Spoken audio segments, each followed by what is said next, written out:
Two men journey to the bars and restaurants of Scandinavia to find amazing beers, always with the same question. Hey, what's on tap? It's time to find out. Okay, Advent Day 14. And we are trying the table beer fermented with Brett and dry hopped with mosaics. This is called the Brett and butter? Yep, and Yeah. does not contain butter. No butter. In case you were confused. Well, that's a good thing. This is a 3.6%. It's only 3.6? Yep. This is the third low alcohol beer we've had. I'm really excited about trying a 3.6% Brett beer. Yeah, you didn't think that'd ever happen. Ooh, a little foamy. Opening the bottle. It's an excited.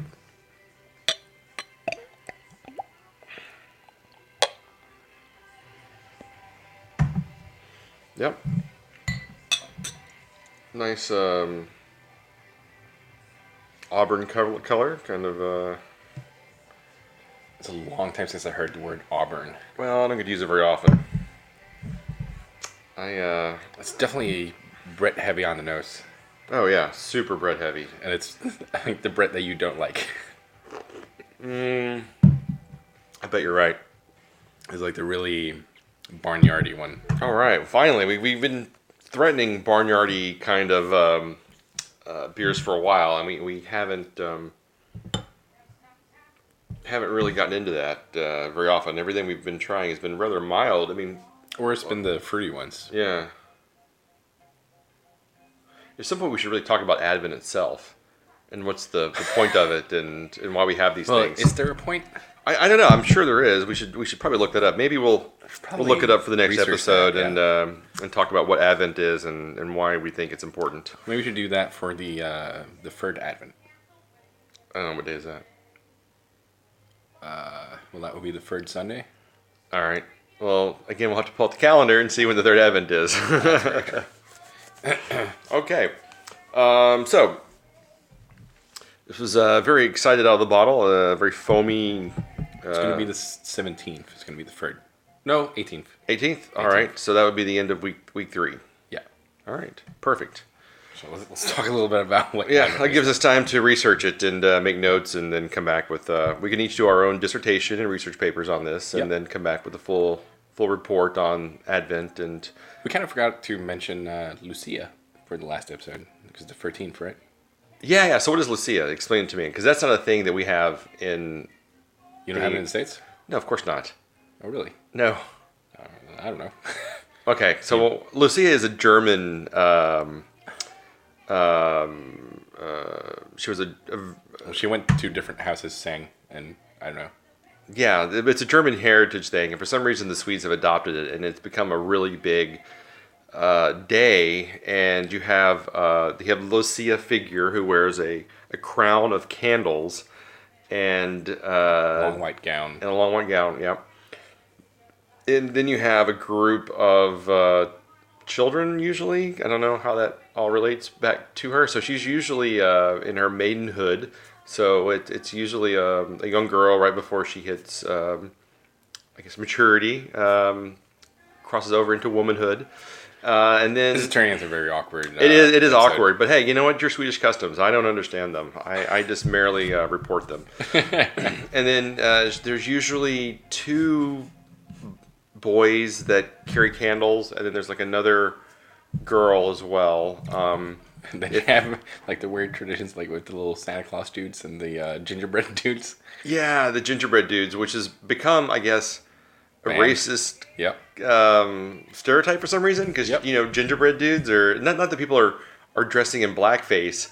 It's just a gingerbread costume, and apparently in the past couple of years that's been deemed culturally inappropriate. So you don't see the gingerbread character as much as the Lucia outfit or the Santa Claus outfit. No. So in a lot of schools in Sweden, I should say, what we would call preschool or kindergarten. Here we call it what's dogis? Yeah, dogis. Anyway, before kids join the proper school system, they usually have Lucia festivals where they all gather together in the freezing cold outside, and the little kids sing traditional Christmas songs, and then you have peppercoca or gingerbread cookies afterwards. Which we have here. We do have some gingerbread or peppercoca Oh yeah. that we could ginger thins, Ginger as thins. IKEA likes to refer to them, that we could partake in, but You decided to get chips instead. yeah, we got chips instead because I mean, yeah, gingerbread or yeah, I've had enough this week already, and I've got a few more weeks to go of gingerbread. Have you tried it with the blue cheese? I had tried it with blue cheese. Yeah? I What do don't you know think about it? It's okay. I don't mind it. It's it kind of helps with the. It actually, I think elevates the ginger flavor a little bit and gives it a better taste. I love it with blue cheese. Yeah, but you I can. love blue cheese But you on can't use like blue cheese. Blue cheese. You have to have the The proper one. tube. Oh, you can use proper blue cheese. No, you have to have the tube blue cheese. No. Because guess one thing sweets love is they love things in a tube. So anything you could imagine, like shrimp and cheese in a tube, Bacon cheese in a tube. bacon and cheese in a tube. Cheese and cheese in a tube. Yeah, you have that. You Blue have cheese in a tube. fish- Caviar in a tube. caviar in a tube is really a popular thing. So At one point, have you gotten into caviar? no, it's disgusting. They have a thing here called Kalis, which is a smoked caviar. Kids love this stuff. It's disgusting, but they make it in like dill and like dill relish. And at one cheese. point, there was banana flavored. Oh, that kind of sounds. Oh, that sounds horrible. But the cheese and caviar one is kind of nice. I will take your word for it because I will never. Have eat you it. ever had just regular callus on a cheese sandwich? Yes. It's great. No, it is not. It's It is a thing excellent. that I think if you grew up with, you love. I didn't grow up with it. Well, I do not believe you, but that's not here or there. So, All right. so bread and The butter. bread and butter. Yeah, it's it smells really nice. It's got a bread forward smell, but it's pleasant. A little bit of sweetness in it. How would you describe it? Barnyard funk. Barnyard funk. There we go. All right. So cheers. It's a little bit like saison-ish as well. Yeah, it's got. I would go saison for a 3.8. A little bit It's spicy character to it. Clove. Yeah, it's got a lot going on for low alcohol. I'm actually kind of impressed Yeah. just from the smell. So let's dig into it. Yep.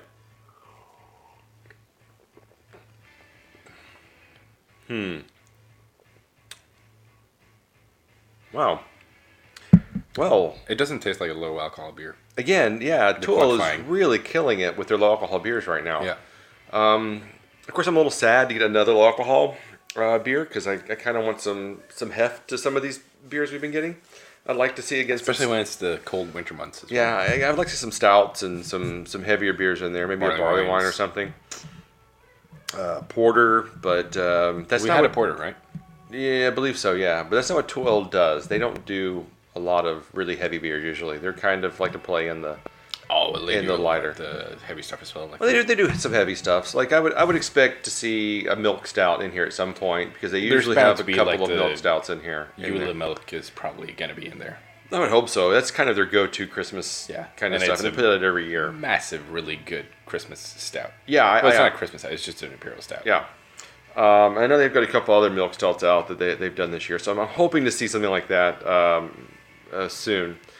But yeah, it's been a lot of light stuff, and this is a really nice low alcohol beer. It kind of reminds me of the Wit 3.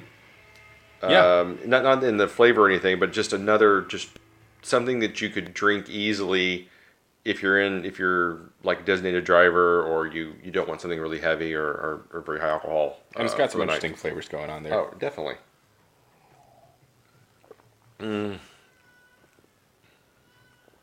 So what? Yeah, it's really nice. It's very pleasant. I'm surprised you like the barnyardness of this. See, it's not overly barnyardy. It's very lightly barnyarded. And then it just goes over into like classic saison, which you also don't like. It's not my favorite style. I will give you that. I do not reach for a saison very often. I don't shy away from them. It's just not a style that I'm overly excited about. Well, I mean, again, for the quantifying, let's for a low alcohol beer.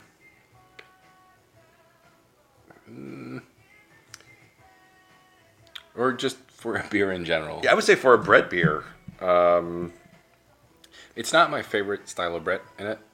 I kind of more prefer the tropical fruity ones. So it's not my favorite style. Probably like a 275. 275? Really? I thought you would go much higher than that. Nope. Nope. Because I would give this at least. I hate to say it, but I would probably give this somewhere in like a 3.5. Oh yeah. I think it's a really good beer. I could easily have this again. I quite enjoy this one. I mean, even though it tells you it's called bread and butter, that there is no butter, which kind of disappointing because I wanted to have more butter to it. But I think it's I think it's a really decent all around beer. I liked it better than yesterday's, I think. Oh, I preferred yesterday's. Really? Well, I mean, obviously because you gave it a higher Yeah, exactly. higher rating, and I actually gave Kinda this makes one- sense. Yeah, I gave this one. So I actually but I'm You surprised. prefer this one? I think I do. I think it's a little more interesting. I think it has a little more character to it than yesterday's, where yesterday's was a really nice kind of just all around IPA. Yeah. I think this one has a little more character, a little more flavor. I think if you're looking at it style-wise, then yeah, I can see where you're going at. So, just for the low alcohol Brett beers, it doesn't really have many examples in it, right? There's not a lot of competitors in the No, alcohol exactly. Brett category. Yeah. And again, that's one of the things when you think about low alcohol beers. I mean, they really get a bad rap because they're usually just horrible. So I think our favorite one so far has been the Goes to Hollywood, right? what's it, alcohol? Yeah, that was. Yeah, that was amazing. Yeah. That was so good. That was also like a 3.4, 3.5. Something, I something think. like that. Yeah. Or was the My Sour Pills was? No, my Sour Pills was 4 something, I Yeah. think, or maybe 5. The Ghost of Hollywood So the is Wit, one of the Wit 3, I think, was our favorite of the low alcohols. I'm gonna say Goes to Hollywood was. Okay, we'll look that up while I vamp a little bit.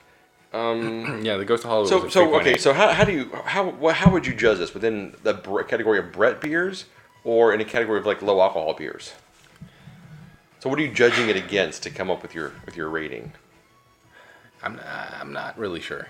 It's like so out there, so it's hard to pinpoint it to one style. Yeah, But I guess it's got to be in the low alcohol beers range with I don't know the BJCP guidelines by heart, so you don't have those memorized? no, I don't. Unfortunately. That's a really awkward back tattoo you have now. No, I mean this would probably be in the low alcohol style. Yeah. For me, because it's only 3.6, right? Yes. Yeah. Yeah, So 3.6. it's going to be in the low range. And I mean for that category, I guess it's exciting. Yeah, it's different. But I'm not- You're not seeing a lot of No, exactly. of Brett-based low alcohol beers. Which maybe that should be like a new thing that people try to do. What, more exciting low alcohol beers or just Brett forward? low Just alcohol? like Brett low alcohol beers. Yeah, it's. I mean, definitely an underdeveloped style. I would Yeah. say then. I mean, this is the first time I heard of it, so. Yeah, I mean, you can find I think low alcohol lagers. It's like a dime a dozen. I mean, Oh, they're yeah. just all over the place. But yeah, so I'm gonna 3.5? 3.5. I think this is a great low alcohol beer. It's different. It's something where if you told somebody this was low alcohol, I think they'd be surprised. Yeah, I can agree with you on that because it didn't really feel like a low alcohol beer. It wasn't. Yeah, it wasn't thin. I mean, it's a little thin on the palate at the end, but the forward mouthfeel is a lot going on with it. So, still want to stick with 275? I might bump it up to a 3. All right. I feel that's a better choice. Okay. Okay. So day 14, 14. Of Advent is over. Peace be with you until day 15.